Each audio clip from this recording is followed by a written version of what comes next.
Sir Chandrashekhar Venkataraman વિશે કહીશ. સીવી રામનનો જન્મ દક્ષિણ ભારતના તમિલનાડુ રાજ્યના તિરુચિરાપલ્લી શહેરમાં થયો હતો. તેમનો જન્મ એક હિન્દુ બ્રાહ્મણ પરિવારમાં થયો હતો. ઈસવીસન 1904માં તેમને સ્નાતક પદવી લઈને સુવર્ણચંદ્ર એવોર્ડ જીત્યો હતો. ઈસવીસન 1928ની 28મી ફેબ્રુઆરી પ્રકાશના પરાવર્તનની ઘટના નિહાળી હતી. વિજ્ઞાન જગતમાં એનો એવો પ્રભાવ પડ્યો હતો કે એશિયામાંથી ભૌતિકશાસ્ત્રે નોબેલ પારિતોષિક સૌપ્રથમ એમને એનાયત થયો હતો. 28મી ફેબ્રુઆરી રાષ્ટ્રીય વિજ્ઞાન દિવસે જાણીતી છે. તેમને આ પુરસ્કાર તેમના પ્રકાશના પ્રફુલ્લનાંગના જરૂરી સંશોધન માટે આપવામાં આવી હતી. તેમની શોધ રામન ઇફેક્ટ તરીકે જાણીતી છે. તેમને એક વ્યાખ્યા પણ આપેલી છે જે આ રીતે છે: જો પ્રકાશના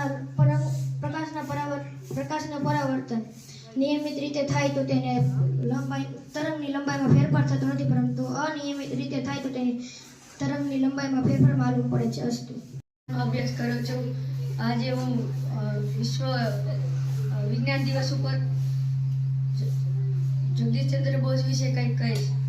જગદીશચંદ્ર બોઝનો જન્મ ભારતના બંગાળમાં થયો હતો. વનસ્પતિ ચેતાતંત્રને દિશા ઉદ્ગારિત કરનાર તે પ્રથમ નંબરે હતા, જેમણે સરખાવેલું કે વનસ્પતિનું જીવન પ્રાણીઓના જેવું જ છે અને લાગણી તંત્ર પણ છે. વનસ્પતિની વૃદ્ધિ સહિતની બધી જ ક્રિયાઓને નોંધ કરતા યંત્રની શોધ તેમણે જ કરી હતી, જેને ક્રોસ્કોગ્રાફ નામ આપવામાં આવ્યું. ઈસવીસન 1902માં તે રોયલ સિટી દ્વારા સ્વીકારવામાં આવ્યું. હું ધોરણ 7માં અભ્યાસ કરું છું. આજે વિશ્વ વિજ્ઞાન દિવસમાં એક વૈજ્ઞાનિક વિશે હું થોડુંક કહેવા માંગુ છું. ડૉક્ટર વિક્રમ સારાભાઈનો જન્મ અમદાવાદના ઘાનાઠી ગામમાં ઔદ્યોગિક પરિવારમાં થયો હતો. ભારતના અવકાશી અને સંદેશ વ્યવહાર ક્ષેત્રોમાં ખૂબ જ સફળતા મેળવી હતી અને ભારત તેમાં ખૂબ જ મહત્વનો ફાળો હતો.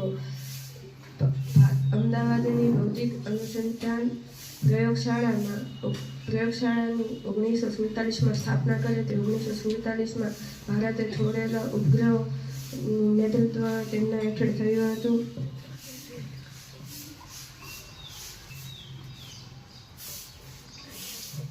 ગુરુજનો અને મારા વાલા વિદ્યાર્થી મિત્ર, હું આજે થોડુંક હોમી બાબા વિશે કહીશ. હોમી બાબાનો જન્મ મુંબઈના એક સુશોભિત પરિવારમાં થયો હતો. તેઓ યુરોપના અનેક દેશોમાં વિદ્યુત અને ચુંબકનો શીખ્યા અને તેઓએ કોસ્મિક કિરણોનું જાણકારી આપી. તેઓ 3 મિસાઇલ અને તેનું નામ અપ્સરા સરિતા જેરલીના આપ્યું. માનનીય મહેમાન શ્રી, આદરણીય શિક્ષકગણ અને મારા પ્રિય મિત્રો, આજે આપણે 28 ફેબ્રુઆરી એટલે કે રાષ્ટ્રીય વિજ્ઞાન દિવસ નિમિત્તે એકત્રિત થયા છીએ. આજના દિવસે શ્રી સીવી રામનના જન્મમાં ઉજવવામાં આવે છે. શ્રી સીવી રામનનો જન્મ 7 નવેમ્બર 1881ના રોજ તમિલનાડુ રાજ્યમાં થયો હતો.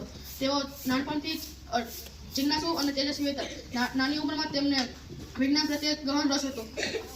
તેઓએ પ્રકાશ વિષયમાં સંશોધનમાં મહત્વપૂર્ણ કાર્ય કર્યું છે. તેઓએ 1928માં રમન અચળ નામની શોધ કરી, જે સાબિત કરે છે કે જ્યારે કોઈ પ્રકાશ કોઈ પદાર્થમાંથી પસાર થાય છે ત્યારે તેની તરંગ લંબાઈમાં ફેરફાર થાય છે. આ શોધ વિજ્ઞાનની દુનિયામાં ક્રાંતિ સમાન હતી. આ શોધ બદલ 1930માં શ્રી સીવી રામનને ભૌતિકશાસ્ત્રમાં નોબેલ પુરસ્કાર મળ્યો. તે શ્રી સીવી રામન નોબેલ પુરસ્કાર મેળવનાર પ્રથમ ભારતીય વૈજ્ઞાનિક હતા, જે ભારત માટે ગૌરવની વાત છે. શ્રી સીવી રામન માત્ર મહાન વૈજ્ઞાનિક જ નહીં, પરંતુ એક ઉત્તમ શિક્ષક પણ હતા. તેઓ હંમેશા યુવાનોને વિજ્ઞાન તરફ આકર્ષિત કરતા અને કહેતા કે પ્રશ્ન પૂછવો એ જ સાચી શીખવાનું પહેલું પગલું છે. અંતમાં હું એટલું જ કહું છું કે શ્રી સીવી રામન જેવા વૈજ્ઞાનિકો જ ભારતની શાન છે અને પ્રેરણા સ્ત્રોત છે. સૌને મારો ખૂબ ખૂબ આભાર. જય હિન્દ, જય ભારત.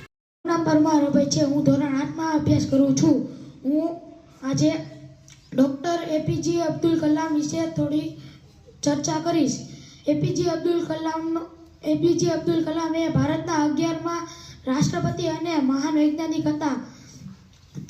તેઓ મિસાઇલ મેન ઓફ ઇન્ડિયા તરીકે પણ જાણીતા હતા. તેઓએ ભારતમાં અવકાશ અને રક્ષા ક્ષેત્રોમાં ખૂબ મહત્વનું યોગદાન આપ્યું હતું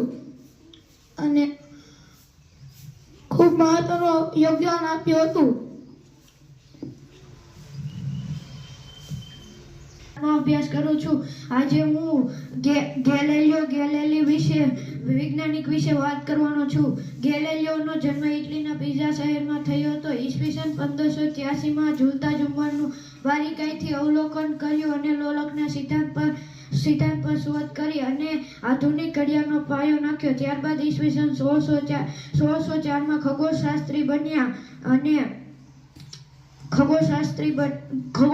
બન્યા અને તેમણે ટેલિસ્કોપની શોધ કરી. ટેલિસ્કોપની મદદથી તેમણે બ્રહ્માંડમાં થતી વિવિધ પ્રવૃત્તિઓનો અભ્યાસ કર્યો અને ટેલિસ્કોપ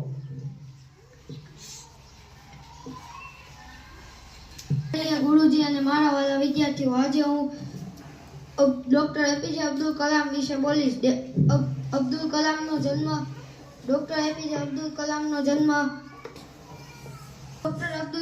જન્મ તત્કાલીન મદ્રાસ રાજ્યના રામેશ્વર તીર્થ સ્થળ પાસે તમિલ મુસ્લિમ પરિવારમાં થયો હતો. ઈસવીસન 1954માં તેમણે ભૌતિક વિજ્ઞાનમાં સ્નાતકની પદવી મેળવી હતી. તેણે આપણા દેશને સંરક્ષણ ક્ષેત્રે સ્વાવલંબી અને આત્મનિર્ભર બનાવવામાં મહત્વનો ફાળો આપ્યો છે. ઈસવીસન 1960માં ઇન્સ્ટિટ્યૂટ ઓફ ટેકનોલોજીમાંથી તેમણે